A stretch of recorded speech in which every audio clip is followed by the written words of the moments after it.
Assalamualaikum warahmatullahi wabarakatuh. Kami dari kelompok 5 akan mempresentasikan hasil dari diskusi kami, yaitu tentang kurva LM. Kelompok kami terdiri dari yang pertama Ahmad Surya, yang kedua Nuzul Regita, yang ketiga Dia Titis, yang keempat Dwi Mufariha, yang kelima Erni Diana, yang keenam Alfi Rohmah, yang ketiga Nur Fadila, dan yang terakhir Fitriatus Solihah. Dan di sini saya akan menjelaskan tentang pengertian pasar uang dan ciri pasar uang. Yang pertama yaitu pengertian pasar uang. Pasar uang adalah keseluruhan permintaan dan penawaran dana atau surat-surat berharga yang mempunyai jangka waktu 1 tahun atau kurang dari 1 tahun dan dapat disalurkan melalui lembaga-lembaga perbankan. Dengan kata lain, pasar uang juga sering disebut dengan pasar kredit jangka pendek. Nah, pasar uang adalah pasar yang mempertemukan permintaan uang atau L dan penawaran uang atau M. Menurut John Maynard Keynes, motif permintaan uang masyarakat ada 3, yaitu untuk transaksi, untuk berjaga-jaga, dan untuk spekulasi. Selanjutnya yaitu ciri-ciri pasar uang. Yang pertama yaitu menekankan pemenuhan dana jangka pendek. Dan yang kedua, mekanisme pasar uang ditekankan untuk mempertemukan pihak yang mempunyai kelebihan dana dan yang membutuhkan dana. Dan yang terakhir, tidak terikat pada tempat tertentu seperti pasar modal. Yang selanjutnya akan dijelaskan oleh Rika. Perkenalkan, nama saya Dwi Mufarihah, NIM 17. Saya akan menjelaskan tentang kurva LM. Kurva LM adalah sebuah garis kurva yang menunjukkan berbagai hubungan antara tingkat suku bunga atau disebut dengan I dengan pendapatan nasional atau disebut juga dengan Y.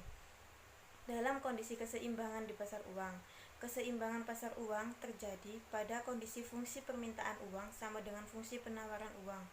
Hal ini ditandai dengan suku bunga keseimbangan yang dihasilkan interseksi permintaan akan uang atau liquidity preference dengan penawaran uang yang dikontrol sepenuhnya oleh bank sentral atau money supply. Kurva LM mempunyai slope yang positif. Ini berarti hubungan pendapatan dengan tingkat suku bunga adalah seiring. Berarti semakin tinggi tingkat suku bunga, maka pada saat yang sama tingkat pendapatan juga tinggi. Mekanisme ini terjadi sebab ketika pendapatan meningkat, maka meningkatkan permintaan akan uang atau liquidity preference. Teori liquidity preference. Dalam bukunya The General Theory, Keynes menjabarkan pandangannya tentang bagaimana tingkat bunga ditentukan dalam jangka pendek. Penjelasan itu disebut teori preferensi likuiditas. Mengapa? Karena teori itu menyatakan bahwa tingkat bunga menyesuaikan untuk menyeimbangkan penawaran dan permintaan. Untuk aset perekonomian yang paling liquid yaitu uang. Kemudian di sini terdapat sebuah grafik, bisa kalian lihat. Grafik penawaran dari keseimbangan uang real. Kurva penawaran untuk keseimbangan uang real adalah vertikal. Kenapa vertikal? Karena penawaran itu tidak tergantung pada tingkat bunga. Kenapa dikatakan penawaran tidak tergantung pada tingkat bunga? Karena suku bunga itu ditentukan oleh penawaran akan uang. Salah satu tujuan dari kebijakan moneter adalah tentang mengendalikan penawaran uang. Penawaran uang bisa diartikan sebagai jumlah uang yang tersedia atau yang beredar di masyarakat, di mana yang melakukan kebijakan itu adalah bank sentral dan bekerja sama dengan pemerintah. Dalam mengendalikan penawaran uang di masyarakat, bank sentral memainkan perubahan tingkat suku bunga. Sehingga bank sentral yang akan menaikkan maupun menurunkan tingkat suku bunga tadi sesuai dengan kondisi perekonomian yang berpedoman pada tingkat suku bunga masa depan. Karena mereka menganggap jika uang disimpan atau tidak dibelanjakan akan lebih menguntungkan. Akibatnya, permintaan terhadap barang dan jasa pun akan mengalami penurunan. Serta kemudian yang akan diikuti oleh kegiatan perekonomian menjadi lesu. Lalu BI akan merubah jumlah uang yang beredar melalui kebijakan moneter, yaitu dengan menurunkan suku bunga SBI. Kemudian, grafik yang kedua yaitu kurva penawaran dan permintaan terhadap keseimbangan uang real menentukan tingkat bunga. Pada tingkat bunga keseimbangan, jumlah uang real yang diminta sama dengan jumlah penawarannya. Keseimbangan di pasar uang tercapai ketika permintaan uang real sama dengan penawarannya. Yang dimaksud dengan permintaan uang real adalah jumlah uang yang dibutuhkan oleh masyarakat untuk kegiatan transaksi dan spekulatif. Permintaan uang real yang diminta masyarakat akan sangat bergantung pada tingkat pendapatan dan suku bunga. Ketika tingkat pendapatan masyarakat meningkat, maka masyarakat akan meminta lebih dan banyak uang yang akan digunakan untuk kegiatan transaksi dan spekulasi. Sedangkan ketika suku bunga naik, maka masyarakat akan cenderung mengurangi jumlah uang real yang dipegangnya dan lebih mengkonversinya ke bentuk aset-aset keuangan yang memberikan imbalan berupa bunga. Artinya apa? Ketika suku bunga meningkat, maka opportunity cost permintaan uang tunai meningkat, sehingga mendorong permintaan uang real. Selanjutnya yaitu kurva LM. Keseimbangan pasar uang merupakan keseimbangan antara permintaan uang dalam kurung liquidity preference disingkat L dan penawaran uang dalam kurung money supply disingkat MS. Keseimbangan pasar uang dan pasar modal dikaitkan dengan nilai money demand sama dengan money supply, L sama dengan MS. Secara grafis, keseimbangan pasar uang dan pasar modal dinyatakan dengan kurva LM. Selanjutnya yaitu yang pertama kemiringan kurva LM, terus derivasi atau penurunan kurva LM, yang ketiga analisis keseimbangan LM. Assalamualaikum warahmatullahi wabarakatuh. Di sini saya Diatitis Melaningsi akan menjelaskan tentang kemiringan kurva LM.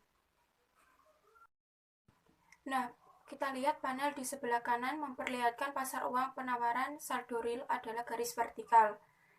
Penawaran uang nominal M adalah ditentukan oleh bank sentral, sedangkan tingkat bunga P dianggap sudah tertentu. Kurva-kurva permintaan uang L1 dan L2 bersesuaian dengan tingkat pendapatan adalah Y1, maka yang berlaku adalah L1. Sedangkan suku bunga keseimbangan adalah I1. Ini menciptakan titik equilibrium 1 pada kurva LM pada panel A.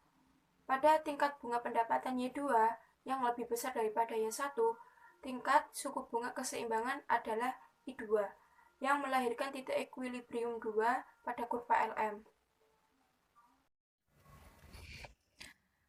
Di sini saya akan menjelaskan tentang derivasi penurunan kurva LM. Untuk menurunkan kurva LM diperlukan kurva permintaan uang dan penawaran uang. Secara umum, kedua kurva tersebut berbentuk garis lurus, dikarenakan fungsi permintaan dan penawaran uang bersifat linear. Kurva penawaran berbentuk garis tegak lurus karena bersifat eksogen. Sedangkan kurva permintaan uang mempunyai kemiringan negatif karena bila terjadi kenaikan permintaan uang akan mendorong kenaikan tingkat bunga. Contohnya ada di slide berikut ini. Dengan jumlah uang MS tetap, setiap kenaikan permintaan uang akan menyebabkan tingkat bunga naik. Kenaikan permintaan uang berarti pengeluaran masyarakat terhadap produk nasional semakin besar. Disinilah keterkaitan perubahan suku bunga I dan perkembangan produk nasional Y. Bila tingkat bunga di pasar uang naik dari I1, I2, dan I3, maka produk nasional berkembang dari Y1, Y2, dan Y3.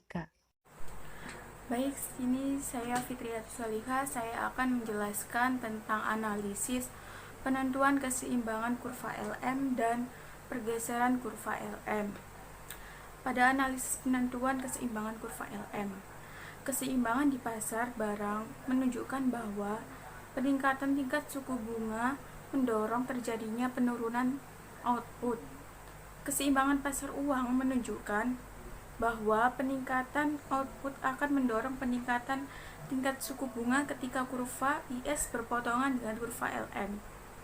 Maka yang terjadi keseimbangan yaitu di mana M adalah jumlah uang yang beredar dan P adalah tingkat harga, kemudian M atau P adalah penawaran keseimbangan uang real.